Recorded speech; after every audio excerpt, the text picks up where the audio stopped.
ഒന്ന് ഫോൺ ചെയ്തോട്ടെ. ട്രെയിനിന് സമയം 1 മിനിറ്റ്.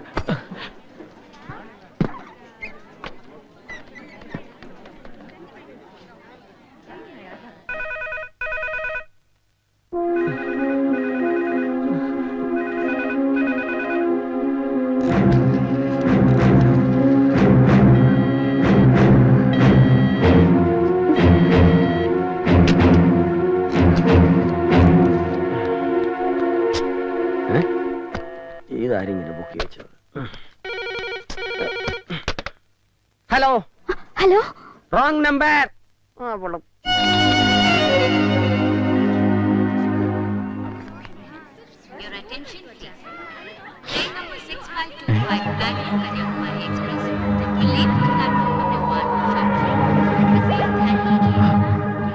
ആക്സിഡന്റ്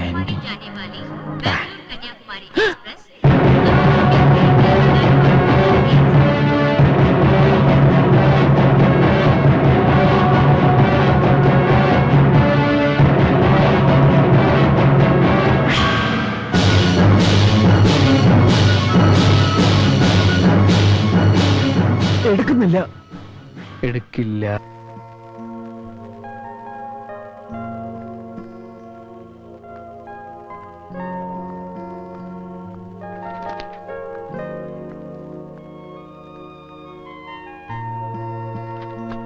നീ എന്താ എപ്പോഴും ഇങ്ങനെ ആലോചിച്ചോണ്ടിരിക്കണേ?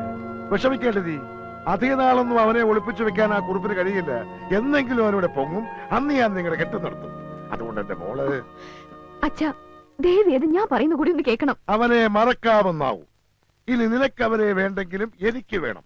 അവനെ കൊണ്ടേ നിന്നെ ഞാൻ കെട്ടിക്കൂ. പുറത്ത് കുറച്ച് ആളുകൾ വന്നിട്ടുണ്ട്. അത് ഓച്ചർ പ്രദേശ. മോളെ, അമ്മേ, ഞാൻ പറയുന്നത് ആരും മനസ്സിലാക്കുന്നില്ല. നമസ്കാരം. ആ, നമസ്കാരം. ഓച്ചർ പ്രദേശത്തേക്ക് എത്തിയോ? നിങ്ങളെ കൊണ്ടുവരാൻ അച്ചു സ്റ്റേഷനിൽ എത്തിയില്ലേ? കണ്ടില്ല. കൊട്ടേഷൻ കിട്ടിയ പാടെ ഞങ്ങൾക്ക് പുറപ്പെട്ടു. എന്റെ മോളുടെ വിവാഹം ഒരു യുദ്ധത്തിലൂടെ നടക്കൂ. പോരാടാൻ വേണ്ടിയാ നിങ്ങളെ ഞാൻ വരുത്തിയത്. മനസ്സിലായി. വരൻ ശത്രുരാജ്യത്തുള്ളവനാണല്ലേ? അല്ല, ഈ നാട്ടുകാരനാ. സന്തോഷം. ഒരു യാത്ര ഒഴിവായി. പിന്നൊരു കാര്യം, കല്യാണത്തിന് പ്രഥമനും പാൽപായസവും ഒക്കെ വേണം. ഒരു സദ്യ ഉണ്ടിട്ട് ഒരുപാട് നാളുകളായി. സദ്യ ഉണ്ണാനല്ല, ഗുണ്ടാപ്പണിക്കാ വരുത്തിയത്. അക്കാര്യത്തിൽ വിശ്വസിക്കാം. ചെറുക്കനെ കൊന്നാണെങ്കിലും ഞങ്ങൾ കൊണ്ടുവരും.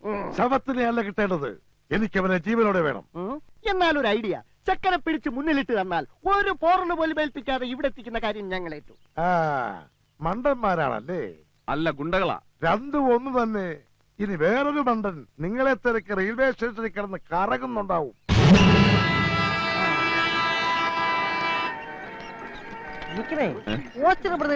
അല്ല,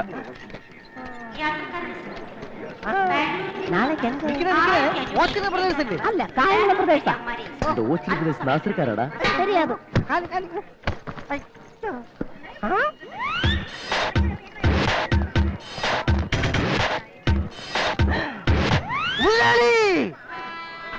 ഹായ് അച്ഛാ. സ്വന്തം തന്തയേക്കാൾ ഇവന് നിന്നോടാണ് കാര്യമെന്ന് ഇപ്പൊ മനസ്സിലായി. അത് പിന്നെ ഞാൻ ഇവന്റെ നന്മയ്ക്ക് വേണ്ടിയേ പ്രവർത്തിക്കൂന്ന് ഇവൻ അറിയാം. ഇപ്പൊ എന്നെ കൊണ്ടുവന്നിരിക്കുന്നത് തന്നെ അതിനല്ലേ. നീ നാട്ടിലെത്തിയ കാര്യം ആരും അറിയണ്ട. നിന്നെ കണ്ടാ ഉണ്ണിത്താൻ റാഞ്ചി കൊണ്ടുപോകും. കാര്യങ്ങളൊക്കെ നിനക്കും അറിയാലോ അല്ലേ? ചിലതൊക്കെ ഇവൻ പറഞ്ഞു. എന്നാ പോവാം. നീ ഇതിൽ കയറണ്ട, ആ വണ്ടി കയറിയാ മതി. ഞാൻ ബുദ്ധിപൂർവ്വം അറേഞ്ച് ചെയ്തതാ. നീ ആ വണ്ടിയും കൊണ്ട് ആൽത്തറ ചുറ്റി മണ്ണ് റോഡിലൂടെ എത്തിയാ മതി. ഇങ്ങനെ പേടിച്ചാൽ എങ്ങനെ നാട്ടിൽ ജീവിക്കും? നിന്റെ കല്യാണം കഴിയുന്നവരെ ഇങ്ങനെയൊക്കെ മതി. ചെല്ലടാ. നീൻകുട്ടി, നീ ഇതിലോട്ട് കയറ്. ആ ഗ്ലാസ് അങ്ങ് കയറ്റിക്കോ, അല്ലെങ്കിൽ നിന്നെ കുറിച്ച് അന്വേഷണം വേറെ വരും. നീയും പൊക്കിക്കോ ഗ്ലാസ്.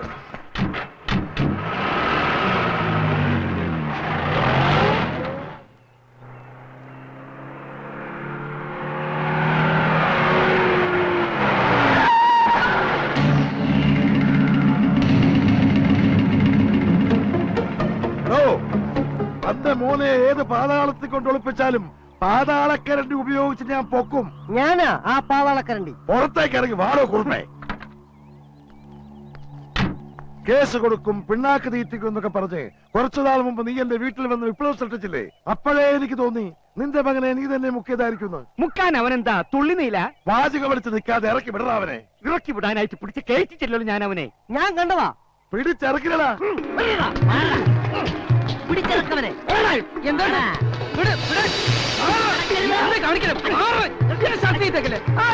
അയ്യോ ഇയാളറിയില്ലേ, ഇദ്ദേഹമാണ് വട്ടപ്പറമ്പിൽ ഉണ്ണിത്താൻ. ഇയാളിപ്പിച്ചൊരു പ്രശ്നത്തില. കെട്ട് കഴിയാത്തൊരു മോളുണ്ട്. ആര് ഈ നാട്ടിൽ വന്നാലും മോളെ കെട്ടണം എന്ന് പറഞ്ഞുകൊണ്ട് വരും. നിനക്ക് പറ്റുമോ ഇയാളെ മോളെ കെട്ടാൻ? അയ്യേ, എന്നെ കൊണ്ട് പറ്റില്ല. സോറി ട്ടോ ഉണ്ണിത്താൻ ചേട്ടാ.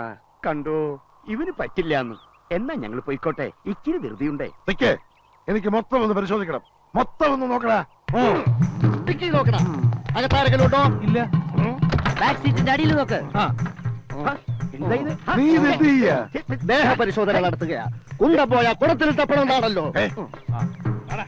മൊത്തം പരിശോധിച്ചു. ഡ്രൈവർ അല്ലാതെ വേറെ ആരുമില്ല. വിടടാ. ഉണ്ണിത്താനെ, ഇനി പരിശോധിക്കാൻ എന്റെ അണ്ടർവെയറിന്റെ പോക്കറ്റ് ബാക്കിയുണ്ട്. വേണമെങ്കിൽ അയ്യോ വേണ്ട, എവിടെ? തൊട്ടുപോകരുത്. നീ വണ്ടി കയറണം മോനെ. മാറാ. അല്ല മുതലാളി, അതൊക്കെ എവിടെ?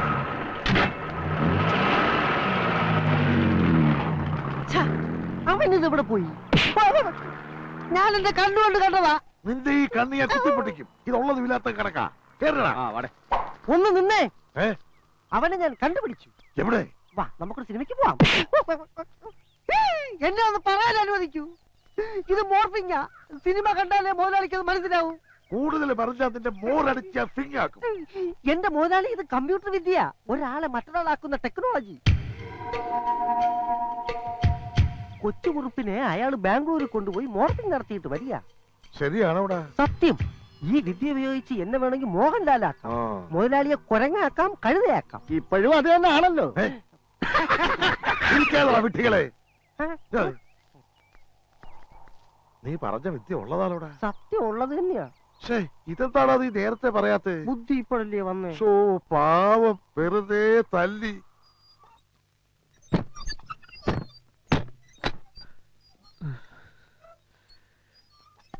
നാളെ രാവിലെ തന്നെ പെണ്ണ് കാണാൻ പോണെന്നും പറഞ്ഞ അച്ഛൻ കിടന്നത്. ഇനിയിപ്പോ എന്താ ചെയ്യാ? എന്താ ചെയ്യുക? നീ വരുന്നതിന് മുമ്പ് ഒരു കാര്യം പറഞ്ഞിരുന്നു. കൊച്ചുകുറുപ്പിന്റെ ആവശ്യം എന്റെയും കൂടി ആവശ്യമാണ്. എടാ, എന്റെ ഇപ്പോഴത്തെ ആവശ്യം ഇത് മുടക്കാന്നുള്ളതാ. നിനക്കത് പറ്റുമല്ലയോ?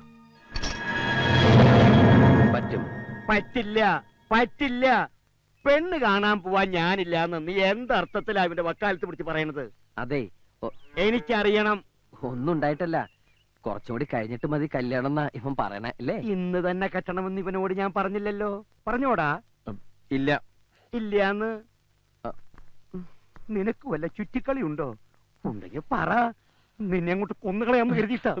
ആ മോനെ ഞാൻ അവരോട് വിളിച്ചു പറഞ്ഞതാ ഇന്ന് വരുമെന്ന്. ചെല്ലാതിരിക്കണത് മോശമല്ലേ?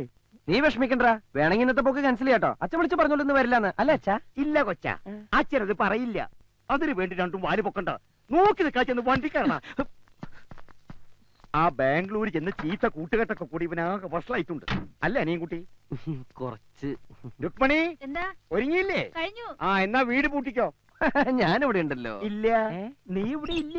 ഞങ്ങളുടെ കൂടെ പോരല്ലേ? അയ്യോ, വീട്ടിലാരും ഇല്ലെങ്കിൽ കള്ളന്മാര്. ഈ നാട്ടില് കള്ളന്മാരില്ല. അല്ല, ഞാനിപ്പോ എന്തിനാ നിങ്ങളുടെ കൂടെ വരണേ? ഇത് നല്ല കൂത്ത്. ഇവന്റെ കല്യാണം നടത്താൻ വേണ്ടിയല്ലേ നീ ബാംഗ്ലൂരിൽ നിന്ന് വന്നത്? എന്നിട്ട് പെണ്ണ് കാണാൻ നീ വരുന്നില്ലെന്ന് പറഞ്ഞ? ഞാൻ കണ്ടിട്ടുള്ളതാണല്ലോ. എവിടെ വെച്ച്? ഫോട്ടോയില്. ഫോട്ടം ഞങ്ങളും കണ്ടിട്ടുള്ളതല്ലേ. നീ വാ.